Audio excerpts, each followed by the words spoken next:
શિયાળાની ઠંડીની શરૂઆત થઈને તો આપણને હવે કંઈ ને કંઈ ગરમ પીવાની ઈચ્છા તો થાય. તો આજે આપણે લસણ કે ડુંગળીના વપરાશ વગર જ બહુ જ સિમ્પલ પણ ખૂબ જ ટેસ્ટી એવું ટમેટાનું સૂપ બનાવશું. અને વળી આ સૂપમાં તો કોઈ જ આપણે લોટ નથી ઉમેરવાનો. અને હંમેશા સૂપ ઘટ અને કોઈને કોઈ લોટ ઉમેરીને જ બનાવતા હોય અને એ જ ભાવે એવું નથી હોતું. આ રીતનું જો એકદમ સિમ્પલ અને ટેસ્ટી એવું સૂપ હોય ને તો ખરેખર બહુ જ પીવાની મજા આવશે. તો અહીંયા તો અબાઉટ 500 ગ્રામ જેટલા ટમેટાં લીધા અને સારી રીતે ધોઈ તેમાં 1.5 કપ જેટલું પાણી અને 1 ચમચી જેટલું મીઠું એડ કરી હવે આપણે તેને બાફી લઈશું. અને ટમેટાં બફાતા તો જરાય વાર નહીં લાગે, 2 થી 3 વિસલમાં તો એકદમ સરસ થઈ જશે. અહીંયા તો એવું થાય કે ટમેટાં 2 વિસલ બોલાવીએ તો સરસ ચડી જ જવાના, પણ એકાદી વધારે બોલાવી દેવાની. એના લીધે શું કે એકદમ સરસ એવા ટમેટાં ગળી જાય અને આ રીતના ગળેલા ટમેટાનું જ્યારે આપણે સૂપ બનાવીએ ને તો એ વધારે ટેસ્ટી લાગશે.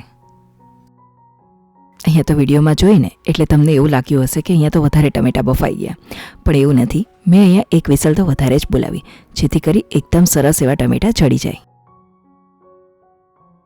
તો બસ બધા જ ટમેટાં લઈ લીધા અને હજુ ગરમ છે ને તો સહેજ એવા ઠરે ને પછી આપણે તેની ઉપરથી છાલ બધી જ કાઢી લેશું. શિયાળામાં તો આપણે બહુ બધા અલગ અલગ વસાણાઓ બનાવતા હોય અને વળી ઘરમાં તો કંઈ ને કંઈ એવી સ્પાઇસી વસ્તુ બનતી હોય, પણ આ બધી વસ્તુ બનાવવામાં કેવું કે થોડો ટાઈમ વધારે જોઈતો હોય. અને આપણને બધાને એક બીજી વસ્તુ એ પણ થાય કે કંઈ એવા અલગ અલગ સૂપ બનાવવા હોય ને તો થોડા ટાઈમ કન્ઝ્યુમિંગ, એટલે કે થોડોક ટાઈમ તો વધારે જતો જ હોય. અને વળી ટમેટાં તો જનરલી આપણા બધાના ઘરોમાં ઇઝીલી અવેલેબલ અને શિયાળામાં તો ભરપૂર માત્રામાં બહુ જ સરસ એવા ટેસ્ટી ટમેટાં આવતા હોય. તો જ્યારે પણ ઈચ્છા થાય ને ત્યારે બહુ જ સિમ્પલ એવું પણ સાથે ફટાફટ બનતું એવું સૂપ આપણે બનાવી શકીએ. તો કોઈ જ બીજા મસાલાઓ એડ કર્યા વગર જ જરાક પાણી એડ કર્યું અને એકદમ ફાઇન પેસ્ટ થાય ને એ રીતે પીસી લીધું. પણ એમ છતાં હવે તેને થોડું ગાળી લઈને તો આ સૂપ પીવાની મજા આવે. અને શિયાળામાં તો કેવું કે કંઈ પણ વસ્તુ બનતી હોય ને તો લસણ અને ડુંગળી તો એડ કરી જ દેતા હોય. અને એવું તો જરાય નથી કે ગમે તે વસ્તુ બનાવીએ તો એમાં લસણ અને ડુંગળી હોય તો જ એ વસ્તુ સારી લાગે. અમુક બધી વસ્તુઓ એવી છે ને કે લસણ ડુંગળી વગર એનો ખરેખર બહુ જ વધારે ટેસ્ટ લાગતો હોય. તો બસ હવે ટમેટાની પ્યુરીને મીડિયમ ગેસની ફ્લેમ ઉપર ગરમ થવા રાખી દઈશું. અને આમાં તો કોઈ બહુ વધારે મસાલાઓ ઉમેરવાના નથી. થોડું એવું કાશ્મીરી લાલ મરચું પાવડર, જરા કાળા મરીનો પાવડર અને ચપટી કંઈક જેટલી હળદર એડ કરશું. અને ટમેટાનું એટલે કે ખટાસવાળું જ સૂપ છે ને તો ગળપણમાં થોડો ગોળ. અને આ તો રહ્યું ટમેટાનું સૂપ ને તો થોડો ખટાસનું પ્રમાણ તો રહેવાનું જ. તો કદાચ તમને એવું લાગશે કે મેં અહીંયા ગોળનું પ્રમાણ થોડું વધારે એડ કરી દીધું, તો એ તો આપણો પોતાનો ટેસ્ટ એ મુજબ તમે એડ કરજો. અને શિયાળામાં તો આટલી ખટાસની સામે ગોળ તો જરાય નુકસાન નહીં કરે. તો બસ થોડી વાર માટે એને ઢાંકીને ઉકળવા દીધું.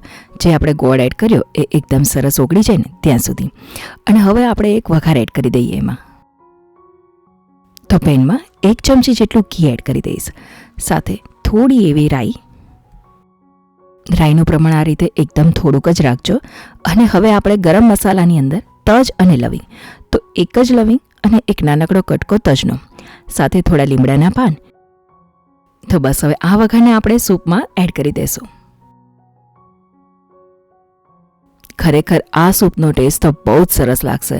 ભલે કોઈ પણ પ્રકારનો આપણે લોટ નથી એડ કર્યો એટલે કે ઘટ નથી લાગતું, પણ પીવામાં આ સૂપ એટલું મજા આવશે ને કે એકવાર જો તમે બનાવ્યું ને તો 100% તમે ફરીવાર બનાવશો જ.